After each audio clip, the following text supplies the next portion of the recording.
Welcome to Brainiac, the show that takes science, strips it down and gives it a damn good oiling. The big science on Brainiac tonight. Can you really smell fear? We put more things we shouldn't inside a microwave oven. We make snooker interesting with the help of Quintin Han, 6 caravans and some propane gas. Can testosterone make a wimp well-art?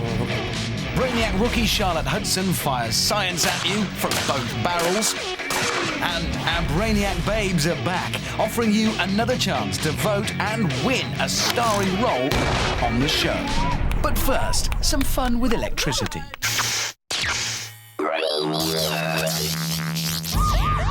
Take one very large deserted warehouse. Introduce some low-amp 9-volt electrical equipment, one Brainiac, and you have yourself an experiment.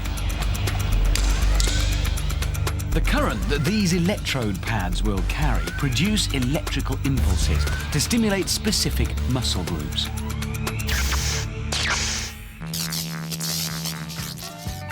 We're trying to establish what things you can't do whilst being electrocuted.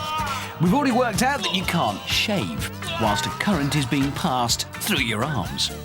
And that it's impossible to be a posh wine waiter and pour drinks whilst feeling the effects of the electrical current.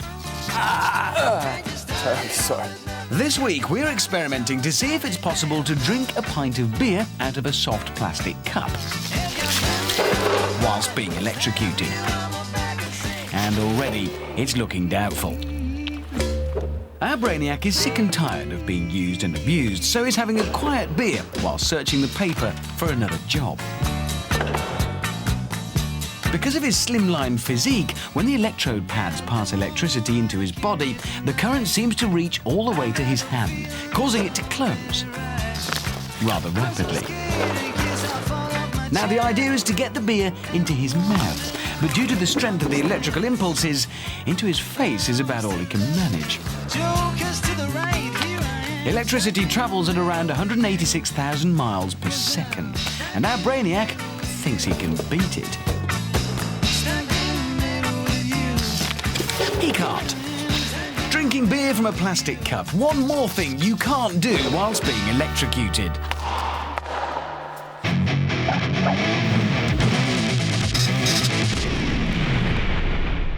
Things that make you go, Here's one for you. What would happen to the level of the oceans if all the boats in the world were taken out of the water at the same time? Things that make you go, Can you smell fear? I mean, literally, smell it. Well, scientists reckon you can, and we're here to put that to the test. Thing is, though, what can we find around here to scare the living daylights out of someone? Yes. 100-foot crane. That should do it.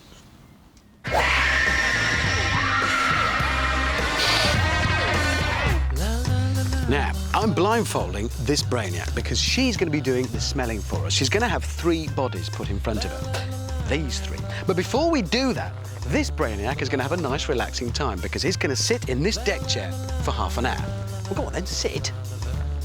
This Brainiac is going off on a long run. Well, go on, run. See you in 30 minutes. And this Brainiac, we're going to scare witless because we happen to know he's terrified of heights. Note the big, disposable paper trousers. Go on then, in the crate. Go on. Don't worry. You won't fall off. Probably. In half an hour, at least 2 of them will probably be rather sweaty. But can our Brainiac detect that secret other ingredient in amongst the BO? The smell of naked fear. This other ingredient is known as a pheromone, a chemical message which is relayed between animals of the same species. Pheromones are used to attract members of the opposite sex, to mark trails and territory, and as warnings. The fear pheromone is believed to be one of the strongest. What he needs is a little encouragement, I think, just to, bolster him through a scary experience. Why don't you look down here, see how small we are? Look, we're like ants. Yeah, you're about maybe halfway there. Actually, I think I can smell the fear from here. Just imagine falling with the ground rushing up to meet you. Looking down. This might seem cruel, but remember, this is science, and it's important that he is truly scared for it to work. Can I come down, please? Oh, he's making noises again. Animals and insects can detect fear in members of their own species, and certain animals like dogs and giraffes can smell fear in people as well. Now they reckon that we can also smell it in each other, and it's an ability that's stronger in women than in men. Right, time to check up on relaxing, Brainiac. I don't want to overstress him. You okay? I'm very... Not too much energy, okay? Don't work too hard. Go on, pick your feet up! Sorry, I didn't mean to stress you there. You just take it easy. Okay, scared of heights, Brainiac. I want you just to edge towards the edge. That's it, little closer. That's nice. And you can see us all the way down here. No way! Wait, we might actually scare him to death. Now, could you just take your left hand off? That's it. Good work. Now, your right hand. Come on. Come on. Take your right hand off the rail. This is science. Take your hand off the rail. Okay, you can put them back on the rail now. I think that'll probably do it for him. So, you, stop running. Stop. You, bring that one down for there. What's left of him. And you, I don't know, stop relaxing. Stand up. That'll probably do it. The question is, can our smelling Brainiac detect which one was the scared one by scent alone? 3 to choose from. Here comes number 1. He's a Brainiac, so he's sure to smell bad. But what else is there? That's number 1. We're moving along to number 2. Remember, we're looking for the smell of fear. Here's Brainiac number 2. Will she spot the sweaty terror? Well, finally, Brainiac number 3. Lovely B.O. Okay, if you fix those in your mind, we'll walk back along the line. You're passing number 2. Science. Brainiac number 1. Tell us, on which one did you smell of fear? I think it's number 2. You're going for number 2. Yep, number 2. Which, funnily enough, is pretty much what he did in the crane. Because, yes, that was our scared Brainiac, and that proves it works. You can smell fear.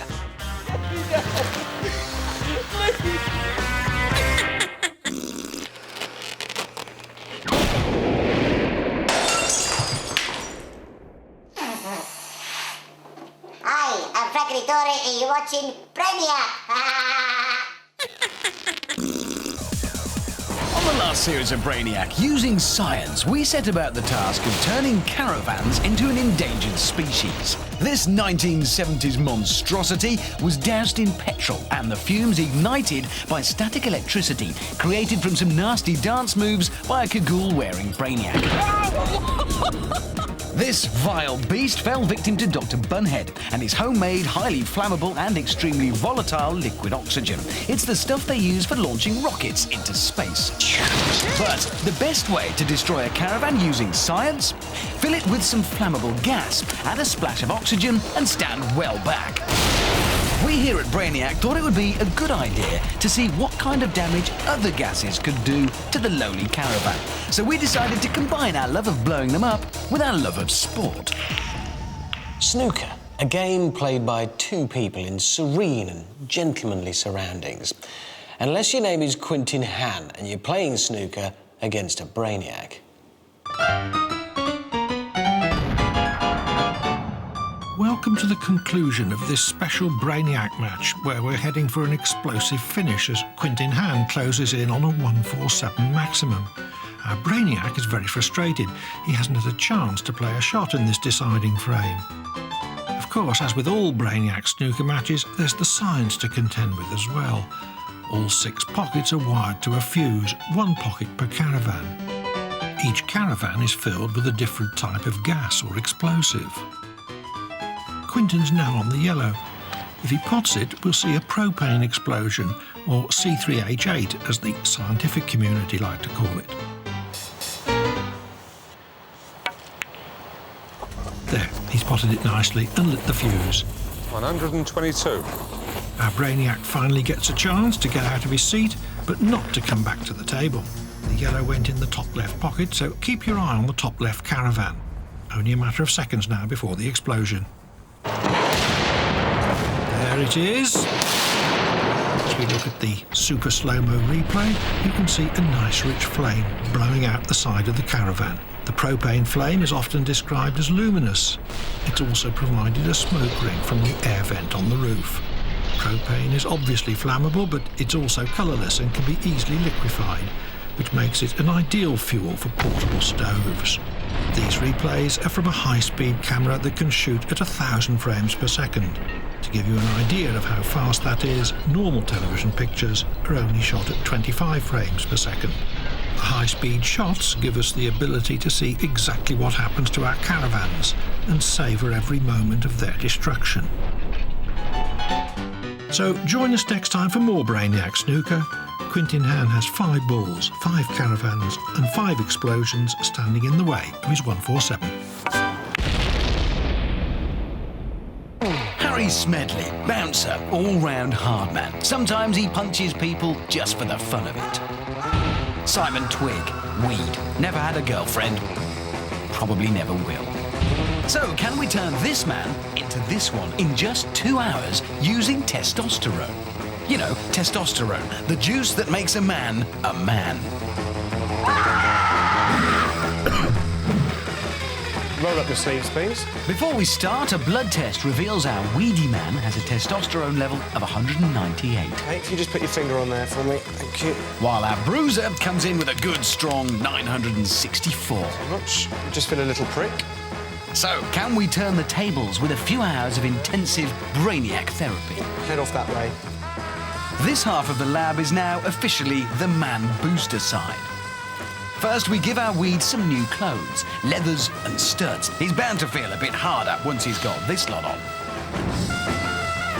Meanwhile, over in the ladyboy half, some new gear for our bruiser as well.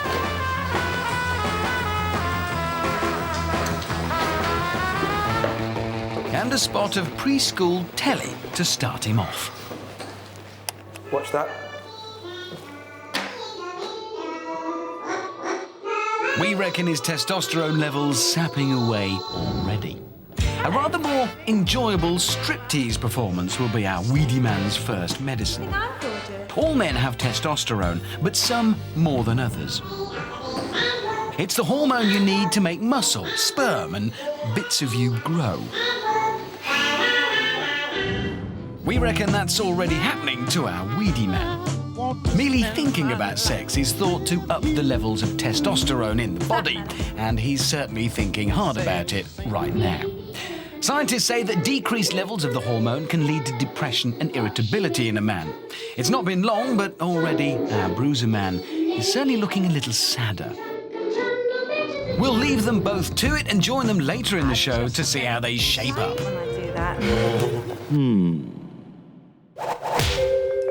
This object has been magnified 400 times. Where it comes from and how it gets where it gets is a bit of a mystery. Some people have even been known to collect it. What do you think it is? Find out after the break. Earlier, we showed you this. It's been magnified 400 times. It can be found in a number of places, but most commonly in either your belly button or between your bottom cheeks. Yep, it's 100% pure bum fluff.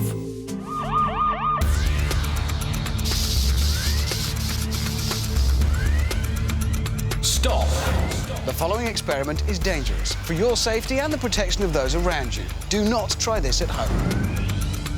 No, really, don't.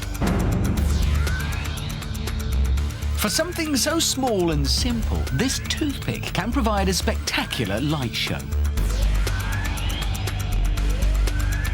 Scientifically speaking, no one is exactly sure what happens, but there are theories.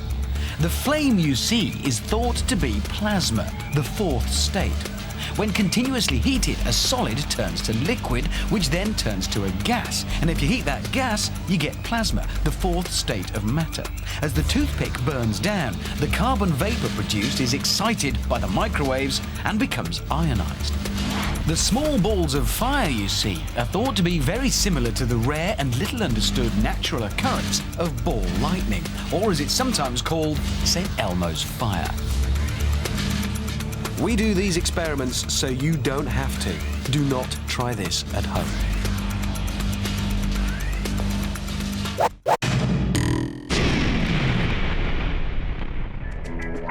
Chocolate, my favourite. A tasty snack packed full of energy. I wonder how much. Some potassium perchlorate to release the energy. Drop it in. Yikes! So that's what 50 calories looks like. Whoa! Whoa! No wonder I'm hyperactive.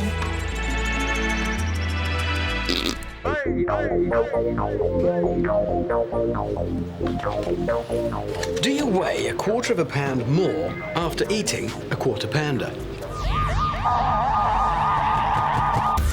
Brainiac, scales, quarter pounder.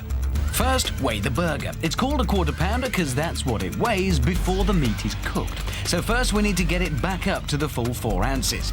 A squirt or 2 of ketchup should do it. Now, let's weigh our Brainiac. That's a pre-burger reading of 124 pounds and 8 ounces.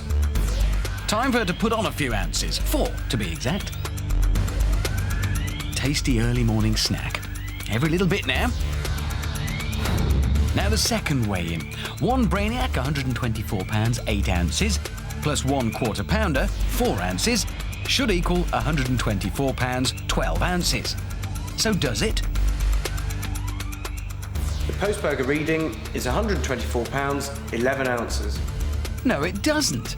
Seems like our Brainiac was so hungry, she burned up an ounce as soon as it hit her stomach.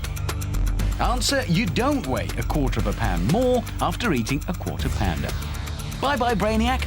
You can get rid of that burger now.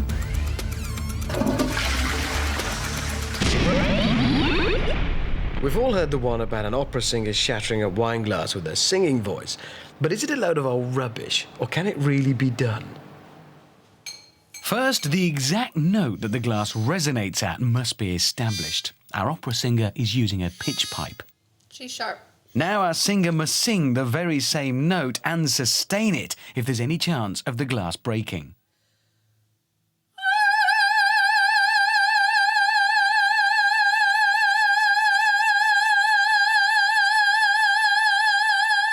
Rubbish! That was pants! Now, is our theory wrong, or do we need something a little louder and perhaps a bit more Brainiac?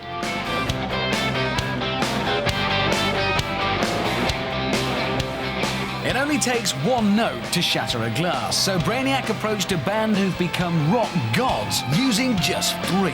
Let's see if legendary rockers Status Quo still have an appetite for rock and roll destruction.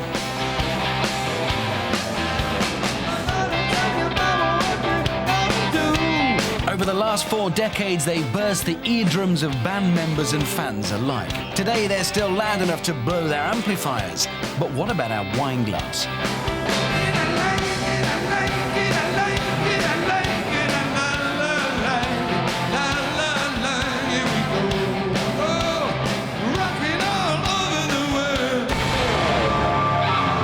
Now that's what I call rock and roll. Bring on the glass.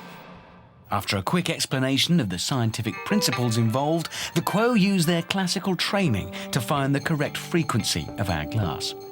And having discarded E and A, they also settle for the note G sharp. So here we go then. Can they do it?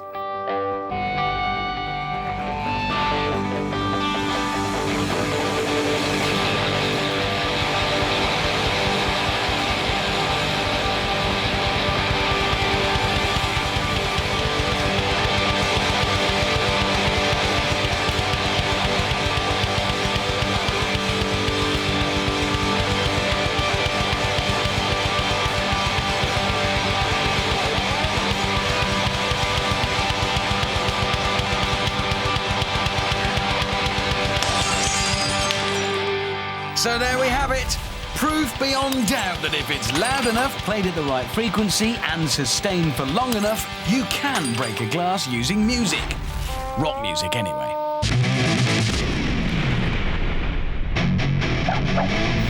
Things John Tickle's body can't do.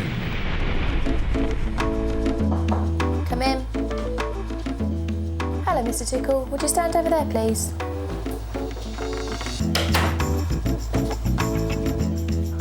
Now, Mr. Tickle, would you put your arm out to one side and put your palm flat on your shoulder?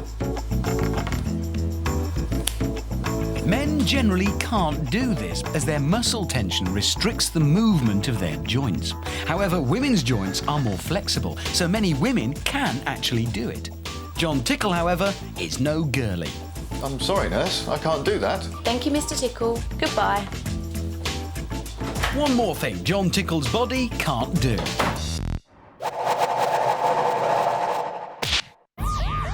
Every day in the Brainiac lab, our email inbox is flooded with suggestions for experiments from the great British public.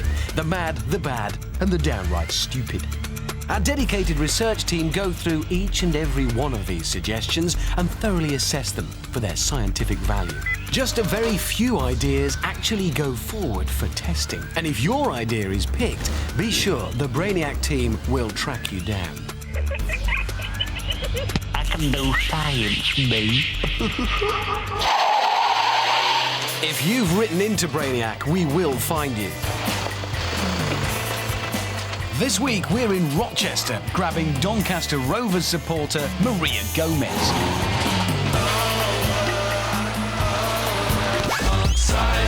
If you've got an experiment you want to do, then send us an email and we'll drag you down as well. Our address is info@brainiac.co.uk. And if we do choose your experiment, this is where you'll come to get it done.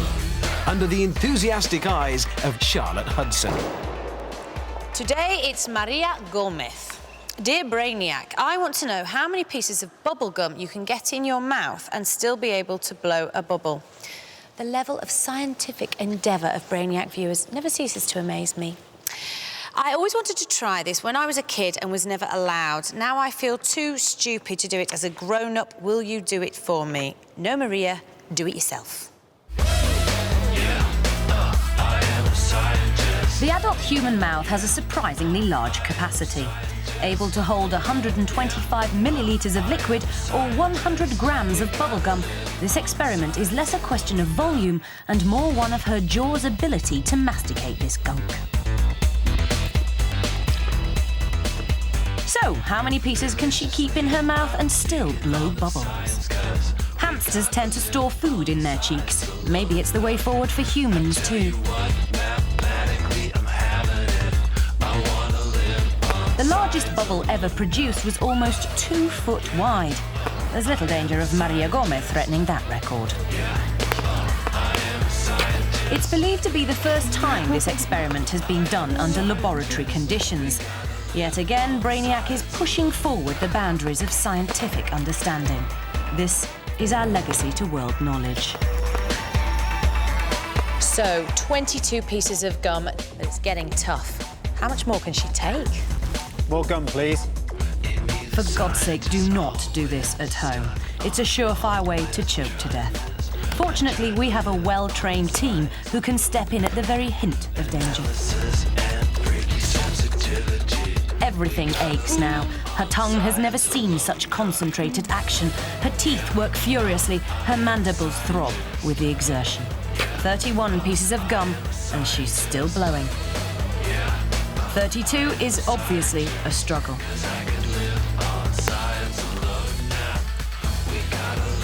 33 takes all her strength. Then she manages to ease out and burst number 34. Can she make 35?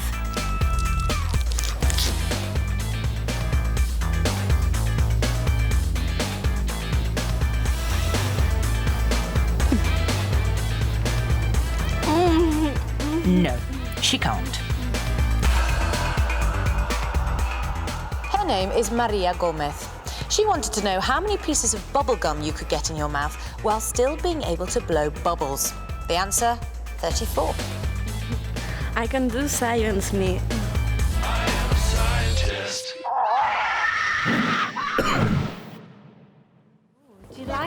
All men want it, but how do we get it? Yes, testosterone. Down at the lab, we're trying to up the levels in this man and decrease it in this one in a 2-hour Brainiac session. Over in the boosting side, our weedy man really seems to have enjoyed the stripper we laid on. While over on the other side, our bruiser man is continuing his treatment and having just as much fun. High levels of testosterone leads to improved muscle definition as well as driving libido and increased sexual sensation. It can also be related to sporting ability. Come on with it. You can do it. Cheating athletes who take steroids make their body produce more testosterone, which improves their performance. However, levels in men usually begin to decline around the age of 23, which can lead to memory loss and mild mental confusion in middle age. We hope to temporarily accelerate the process with a bit of knitting and some greatest hits from Enya. We'll leave them to it for a bit. When we come back, we'll be testing to see whether we've managed to make a difference to our 2 guinea pigs.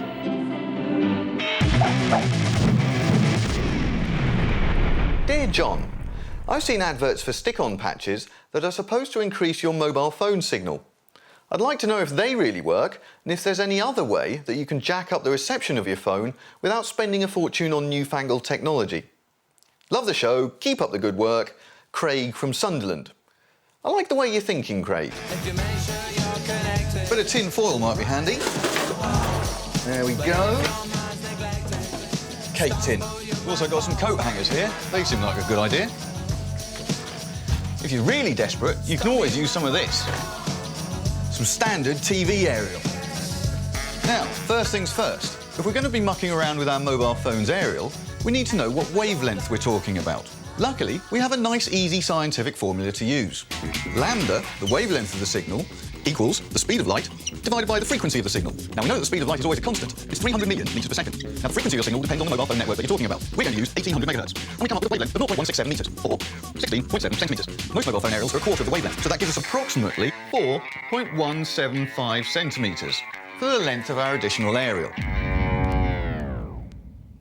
First of all, we're going to use some of the materials here to make a ground plane aerial, like you get in most cars. Now, accuracy is very important, so I'm going to measure out here 4.175 centimetres and cut accordingly. Oh. Hey baby, I'm your telephone man. You just show me where you want it and I'll put Yes, that's going to be a tougher job than I first thought. One dirty grey hole. I'm going to use this small length of TV aerial cable to connect this setup to the back of my mobile phone. Think of the biscuit tin lid like the roof of your car and this short piece of wire as the aerial. So I'm going to stick the aerial into our blue tack and then attach the outside copper wiring to the biscuit tin lid with some sticky tape. And there we have our aerial and ground plane. The other thing you can try is just unrolling a big sheet of aluminium foil and holding your mobile phone next to it. Now, all of these things should work in theory, but now it's time to put them all to the practical test. Now, don't ask me how I know this, but the only place in this house with poor reception is down here. At the moment, we've got 3 bars. First of all, I'm going to try common or garden kitchen tin foil. Hopefully with all this around me, we ought to get some kind of result. And actually, do you know? it's working rather well. I can't move it anywhere that I can't get 4 bars. Well, that's fantastic news, but unfortunately it means that you have to carry 5 metres of tin foil around with you everywhere. So, next up, I'm going to try our trusty ground plane aerial. First, we need to put the ground plane in an elevated position. Now, you put the middle bit of the coaxial cable into the aerial hole, and then the ground plane is twisted around this bit of wire. Now, like the other phone, this one never gets a full signal down here, so if it does, we'll consider this a success. And I don't believe it, it's actually working. That's phenomenal. Great stuff. Well, I didn't expect that in the least. Cracking effort. So, Craig, to answer your first question, are those patches that you can buy to improve reception any good? Well, we've got one, so let's stick it in the phone. How that's going to work, I've no idea. Fingers crossed, Craig. Oh dear. Slightly disappointing. 3 bars, exactly the same as we had before. So, Craig, in this instance, the stick-on patch hasn't worked. But if you want a low-tech solution, then biscuit tin lids, tin foil and coat hangers seems to do the job just fine.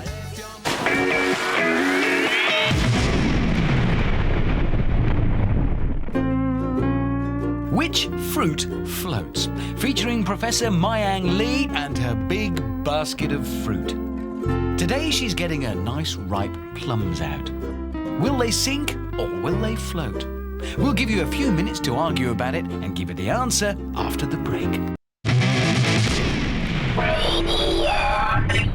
Before the break, Professor Mayang Lee and her juicy plums asked the question, do they float?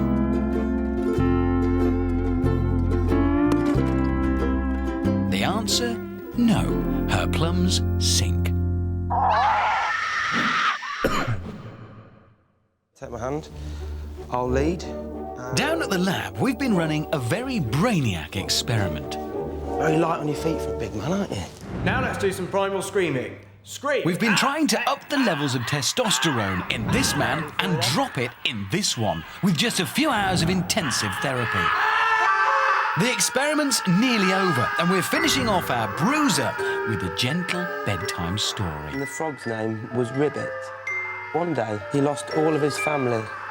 Ribbit cried and cried and cried. So that should do it. The question is, have we managed to beef up our weedy man and diminish our bruiser? Who's the daddy now? Here are the results. Bruiser, your testosterone level has gone down from 964 to 743. Weedy man, your level has gone up from 198 to 349. Thank you very much. Thank you. Well, it's not much, but we do have a result. Well done all round. Let's just hope we haven't overdone it.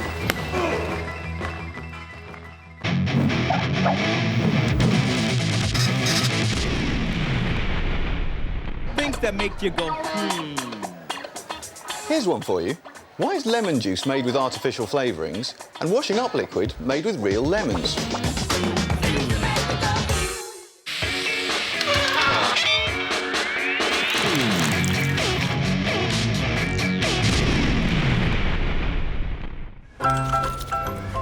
Pub Science, the Brainiac alternative to talking to your missus. If I can turn this piece of metal into ice, you'll give me your phone number. Watch. This is a shaped memory metal. There's the I. There's the C. And with a bit more heat, it will go back to the shape memorized in it. And there is ice. I can't believe this. Ice, it's brilliant, isn't it? That's a shaped memory metal. And every time you heat it up, it goes back to that shape. And you have to give me your phone number now. I'm not impressed. Oh, come on.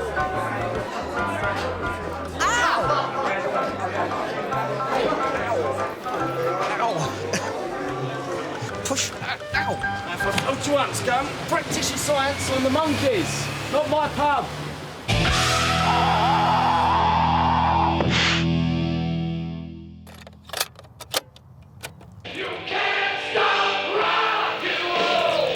In 1983, Twisted Sister sang You Can't Stop Rock and Roll. But we here at Brainiac, using the various laws of science, beg to differ. The spinning teeth on the blade of a chainsaw can travel at speeds around 30 metres a second. And of course, they're designed to chop down trees.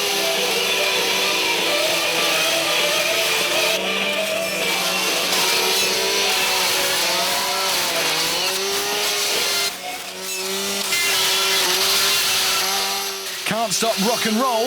You can with a chainsaw.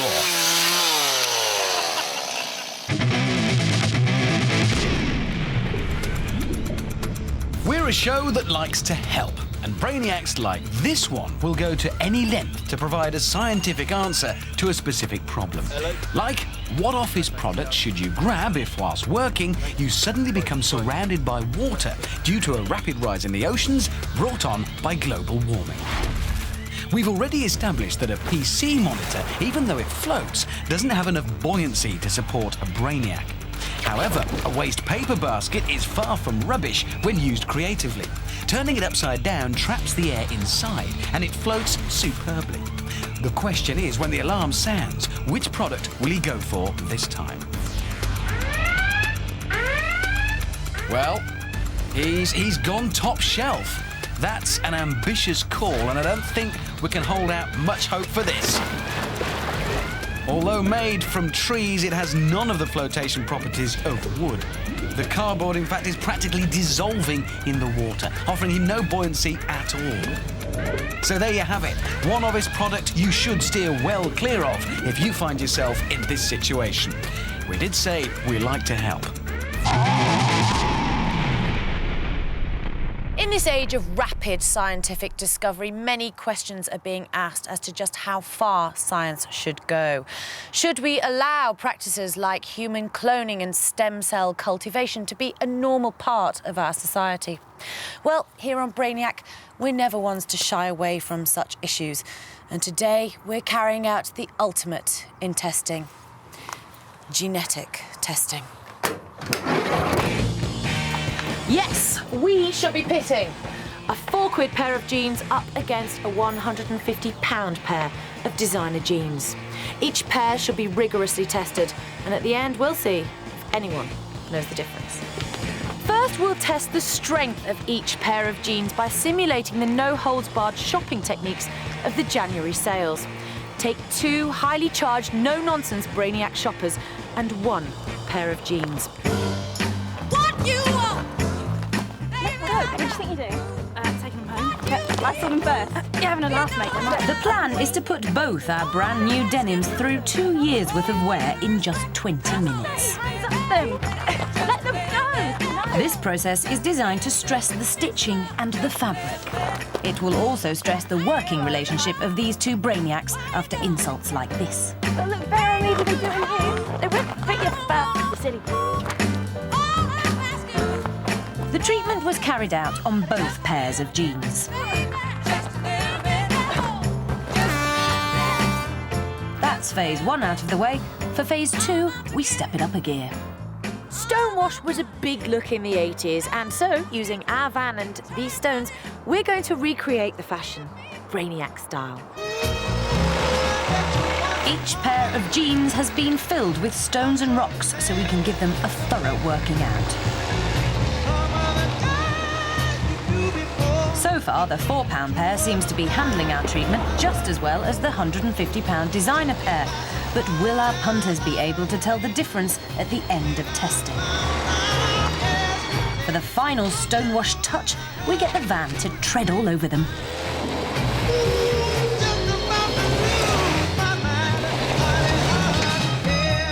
Now the jeans have been softened up, it's time to take the edge off. The sandblasted look is popular with makers of denim garments, but we're using a belt sander to simulate the years of wear and tear normal jeans succumb to. Time now to move away from man-made treatments and go a bit natural. This is Ike, and he's very keen to sink his teeth into our experiments.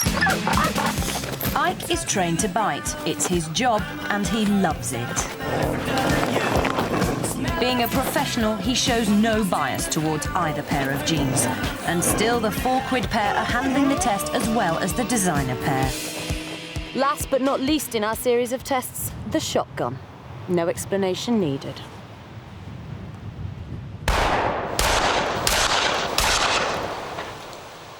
So that's the treatment phase of the experiment over. Now all we have to do is put the jeans to the fashion test. This is Camden in London, a centre for alternative fashion, and we've set up a Brainiac boutique. Now, the jeans on the left are the £150 pair, and the ones on the right are the £4 pair. But will our punters be able to tell? I think the most expensive pair is that one. The material in that blatantly looks cheap. I think those are the more expensive ones as well because they're less damaged than those ones in a way. That looks a bit better made than those ones. That pair is more expensive than that pair. I believe these ones are the real McCoy, but if I'm wrong, never mind, I will try again. I think that one's the more expensive just because of the stitching and the cut, really. I think that's the most expensive pair.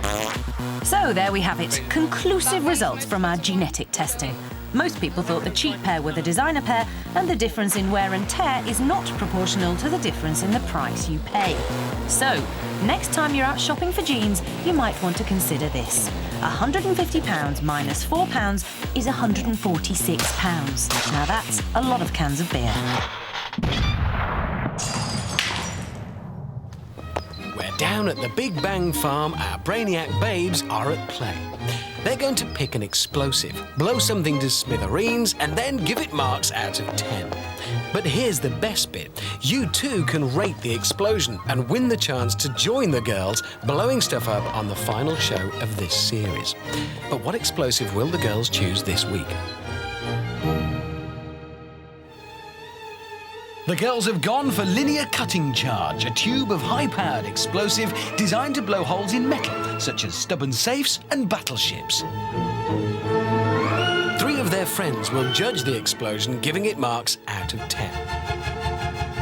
And today they're going to blow a hole in a sheet of 4-inch thick tempered steel in the exact shape of the lovely Doris. Let's just hope there's enough charge to go around her ample charms. And here's where you can take part as well. That's right, we're offering you the chance to win a day with the girls blowing stuff up. And all you have to do is vote. Digital satellite viewers press the red button now. Or you can text us on 87654. That's 87654. Just text BANG, leave a space, and your score on the explosion between 1 and 10. That number again, 87654. Linear cutting charge is a favourite of safe blowers the world over. When it explodes, the charge squeezes out of the liner into a narrow jet, travelling at 8,000 metres per second. They've done the work. The judges are ready. Now, let the fun begin. Let's go bang! 3, 2, 1.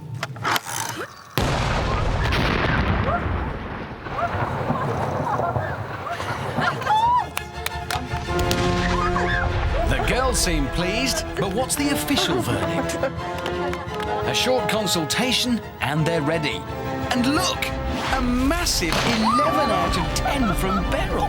So stunned by that explosion, she's lost all sense of mathematics. Mavis, however, is defiantly unimpressed. Perhaps she blinked when it went off. Hilda, as reliable as ever, scores 9 for a bang that surely deserves it. Well, that's what the judges think, but remember, we're waiting for your verdict. The girls can't resist admiring their handiwork. It's a job well done. So it's back for some more playtime.